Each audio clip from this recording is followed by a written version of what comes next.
Hello guys, आज मैं आपके साथ शेयर करने वाली हूँ क्लास 8 की एनसीईआरटी का 4th चैप्टर कृषि या एग्रीकल्चर के बारे में। तो पहले हम पढ़ेंगे इसमें क्या क्या पढ़ना है उसके बारे में देख लेते हैं। तो इसके इंडेक्स में पहला क्या है, कृषि। सेकंड नंबर है, आप पढ़ेंगे कृषि के प्रकारों के बारे में। फिर मुख्य फसलों के बारे में, कौन कौन सी फसल है जो कृषि के दौरान उत्पादित की जाती हैं, जैसे चावल की, गेहूं की, मक्का, कपास, पटसन, कॉफी और चाय। इतनी सारी मुख्य फसलों के बारे में पढ़ेंगे। साथ ही हम कृषि का विकास, भारत में कृषि फॉर्म और राज्य अमेरिका की कृषि फॉर्म के बारे में इसमें क्या करेंगे, डिस्कस करेंगे। अब हम पढ़ते हैं कृषि के बारे में। तो कृषि क्या है? कृषि एक प्राथमिक व्यवसाय है जो क्या होता है, प्राचीन समय से लोग इस पर क्या हो रहे हैं, निर्भर है और इसको करते चले आ रहे हैं। तो कृषि क्या है? एक प्राथमिक क्रिया है। क्या है? एक प्राथमिक क्रिया है। इसके अंदर क्या होता है, फसलों, फलों, सब्जियों, फूलों इत्यादि को क्या किया जाता है, पशुधन इत्यादि को शामिल किया गया है। किसको? फसलों को, फलों को, सब्जियों, पशुधन इत्यादि को क्या है, इसमें शामिल किया गया है। विश्व की 50% जनसंख्या क्या है, आपकी कृषि कार्यों में लगी हुई है, किसी न किसी तरीके से कृषि पर क्या है, डिपेंड है। और भारत में 2/3 आबादी है, वो क्या है, कृषि कार्य में लगी हुई है, कृषि क्रियाओं में क्या है, लगी हुई है। अब हम पढ़ेंगे कृषि के प्रकार के बारे में, यानी कृषि को किस टाइप से, किन किन प्रकारों में डिवाइड किया गया, क्या क्या कारण है जिसके कारण इसको क्या है, विभिन्न प्रकारों में इसको डिवाइड करना है। तो कृषि को क्या है, विश्व में कृषि विभिन्न तरीकों से की जाती है। जैसे भौगोलिक, इसको निर्धारण करने वाले कौन कौन सी कार्य, जैसे भौगोलिक रसायन, उत्पाद की मांग, की किस उत्पाद की कहाँ पर मांग है उसके अकॉर्डिंग ही कृषि निर्भर करती है। श्रम और प्रौद्योगिकी, यानी वहाँ पर श्रम मौजूद है, श्रम शक्ति है या नहीं है। प्रौद्योगिकी, यानी कृषि में अगर प्रौद्योगिकी का उपयोग करेंगे, जैसे आधुनिक तकनीकी का, उर्वरकों का, फर्टिलाइजर का इत्यादि का उपयोग करेंगे तो इसकी क्या पैदावार को क्या कर सकते हैं, हम बढ़ा सकते हैं इत्यादि। स्तर के आधार पर इसे क्या है, 2 प्रकारों में बांटा गया है, एक वाणिज्यिक कृषि और एक निर्वाह कृषि। वाणिज्यिक कृषि और निर्वाह कृषि। पहले हम पढ़ेंगे निर्वाह कृषि के बारे में। तो निर्वाह, निर्वाह यानी जिसपे सिर्फ जीवन क्या हो, सिर्फ अच्छा चल सके बस, यानी नॉर्मल, ये नहीं है कि बिल्कुल दौड़ सके, चल सके। तो क्या है, इस प्रकार की कृषि ये कृषक परिवार की क्या है, सिर्फ आवश्यकताओं को पूर्ण करने के लिए की जाती है, सिर्फ उसकी जरूरी आवश्यकता है उनको ही पूर्ण कर सकती है। कृषि परिवार की आवश्यकताओं को पूर्ण करने के लिए की जाती है। पारंपरिक रूप से कम उपज प्राप्त करने एवं निम्न शक्ति का, निम्न क्या, निम्न प्रौद्योगिकी, निम्न स्तरीय प्रौद्योगिकी और पारिवारिक श्रम का संपूर्ण प्रयोग किया जाता है। इसे क्या कहती है, निर्वाह कृषि कहती है। सिर्फ एक क्या है, सिर्फ जीवन का निर्वाह कर सके, चलाने के लिए, उससे कुछ अधिक एक्स्ट्रा लाभ नहीं प्राप्त होता है। इसको 2 भागों में डिवाइड किया जाता है, एक होता है गहन निर्वाह कृषि और एक होता है आदिम निर्वाह कृषि। तो अब हम पढ़ते हैं आदिम निर्वाह कृषि में। आदिम निर्वाह कृषि को भी क्या है, 2 भागों में बांटा गया है, एक चरवासी पशुचारण और दूसरा है स्थानांतरित कृषि। तो इसमें इंपॉर्टेंट है स्थानांतरित कृषि। स्थानांतरित कृषि क्या है, तो इसके बारे में हम डिस्कस करते हैं। जो अमेजन नदी के सघन वन क्षेत्र है, उष्णकटिबंधीय एरिया है, अफ्रीका है, दक्षिण पूर्व एशिया और उत्तर पूर्व भारत के भागों में क्या होती है, स्थानांतरित कृषि की जाती है। अब हम बात करें स्थानांतरित कृषि क्यों की जाती है। जो पहले मतलब स्थानांतरित कृषि में क्या होता है कि जो जंगल वगैरह एरिया होती है उनको पहले क्या किया, साफ किया जाता है और इसके खरपतवारों को साफ किया जाता है। फिर उसमें जो घास फूस होती है उसको जला करके उस पर कृषि की जाती है। जब वहाँ की उर्वरक शक्ति खत्म हो जाती है, बिल्कुल छीन हो जाती है, तो उसको वहाँ से छोड़ करके लोग क्या दूसरी जगह पर स्थानांतरित हो जाते हैं। इसे ही क्या कहते हैं, स्थानांतरित कृषि कहते हैं। विश्व में स्थानांतरित कृषि को विभिन्न नामों से जाना जाता है, जैसे झूमी कृषि कहते हैं, नॉर्थ ईस्ट या उत्तर पूर्वी भारत में इसे क्या कहते हैं, झूमी कृषि के नाम से जानते हैं। मैक्सिको में क्या कहते हैं, मिल्पा। इसको कोरिलेट कर सकते हैं, मी यानी मिल्पा, मी से मैक्सिको, एम से मिल्पा, एम से मैक्सिको नहीं, मिल्पा मैक्सिको। रोका कहाँ पर होता है, ब्राजील में। स्थानांतरित कृषि को रोका कहाँ कहते हैं, ब्राजील में। और लद्दाख कहाँ पर कहते हैं, मलेशिया में। इत्यादि क्या है, ये इम्पोर्टेंट जो फैक्ट है वो मैंने इसके साथ शेयर कर दी है। अब हम पढ़ते हैं वाणिज्यिक कृषि के बारे में।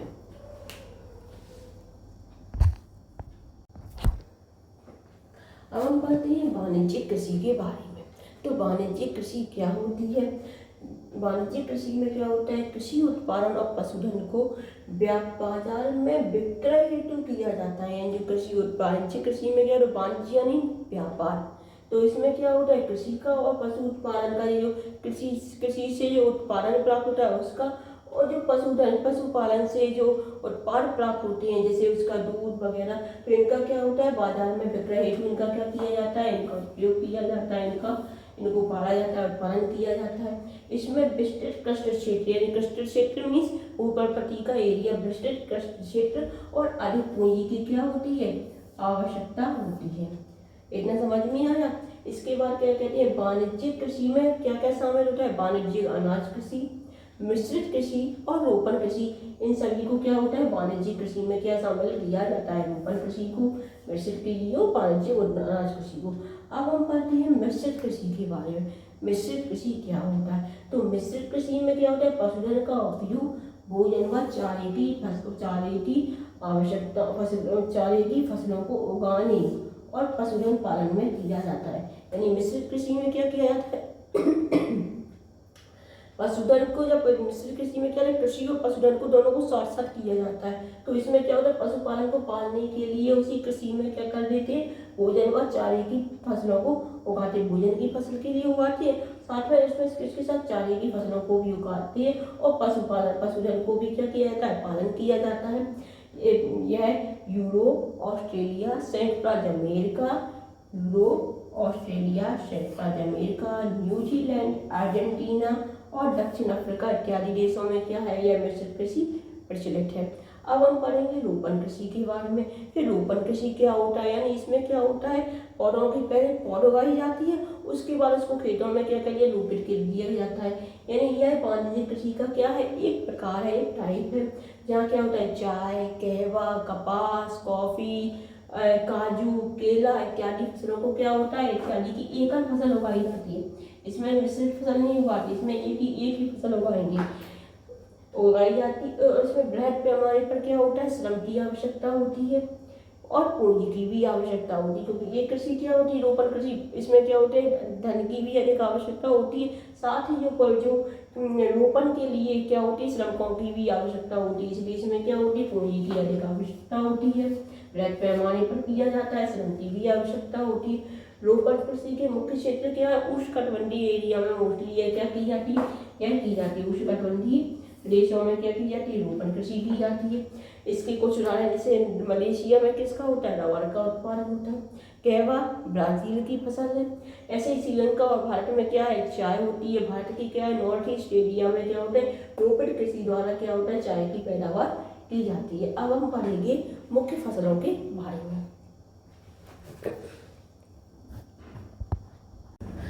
अब हम पढ़ते हैं मुख्य फसलों के बारे में। तो मुख्य फसलें क्या होती हैं, बढ़ती हुई जनसंख्या की आवश्यकताओं की पूर्ति करने के लिए जो फसलें उगाई जाती हैं वो क्या होती हैं, उद्योगों के लिए वो फसलें, कृषि के जो प्राप्त उत्पाद होते हैं वो उद्योगों के लिए कच्चे माल का भी उपलब्ध करवाती हैं। जो फसलें होती हैं वो क्या होती है, उद्योगों के लिए कच्चे माल उपलब्ध करवाती हैं, जैसे गेहूँ, चावल, मक्का, बाजरा, ये क्या होती हैं, खाद्य फसलें होती हैं। कहवा, चाय, ये क्या होती है, पेय फसलें होती हैं।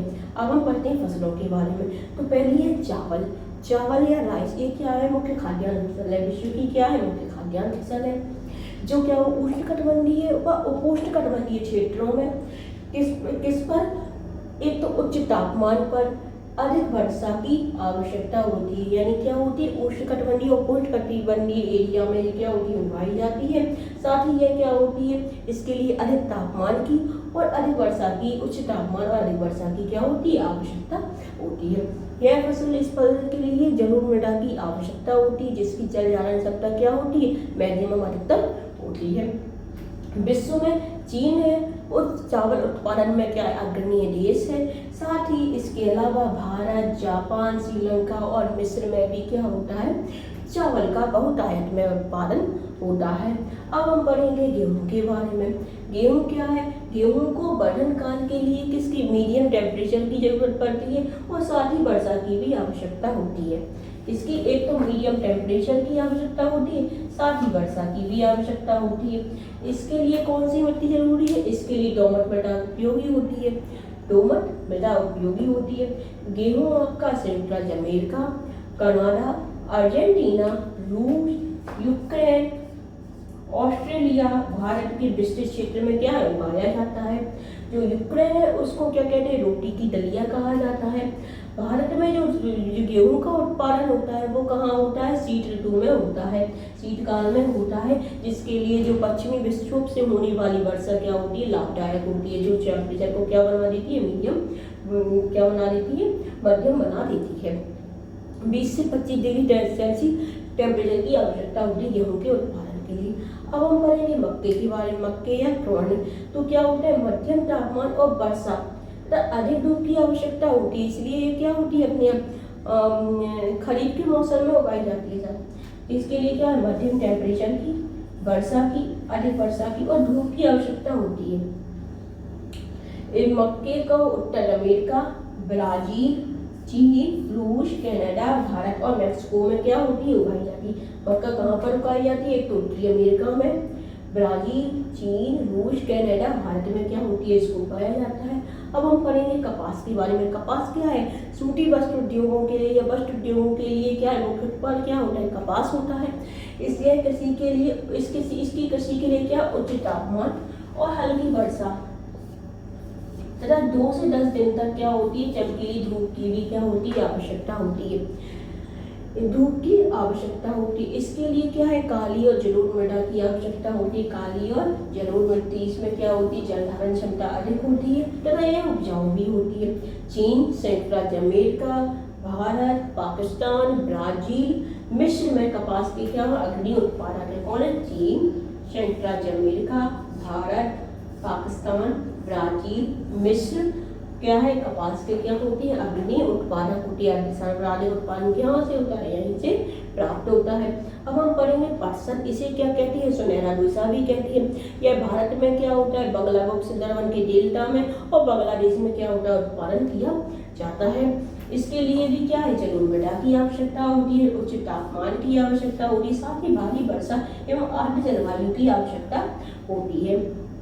यह फसल क्या है, यह फसल उष्णकटिबंधीय क्षेत्रों में क्या होती है, उगाई जाती है। इसमें उष्णकटिबंधीय क्षेत्रों में उगाई जाती है और भारत और बांग्लादेश इसके क्या है, अग्रणी उत्पादक देश है। अब हम पढ़ेंगे नेक्स्ट फसलों के बारे में।